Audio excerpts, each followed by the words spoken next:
বন্ধুরা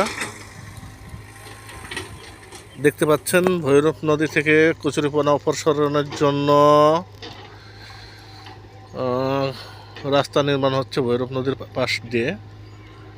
ওখানে গাড়িতে করে মাটি সমান করে রাস্তা নির্মাণ হচ্ছে। ওই রাস্তা দিয়ে গাড়ি আসবে, এসে কচুরিপানা পরিষ্কার করবে। আসলে ভৈরব নদী দেখে বোঝার উপায় নেই এটা নদী না কচুরিপানা ক্ষেত। দেখুন ভৈরব নদীতে পানি দেখা যাচ্ছে না, সমস্তটা কচুরিপানায় ঢেকে আছে।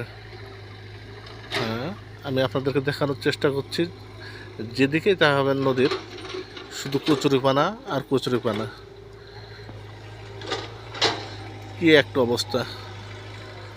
হয়তো 2-1 দিনের ভিতরে কচুরিপানা পরিষ্কারের কাজ শুরু হবে। সেই লক্ষ্যে রাস্তা নির্মাণ হচ্ছে নদীর পাশ দিয়ে।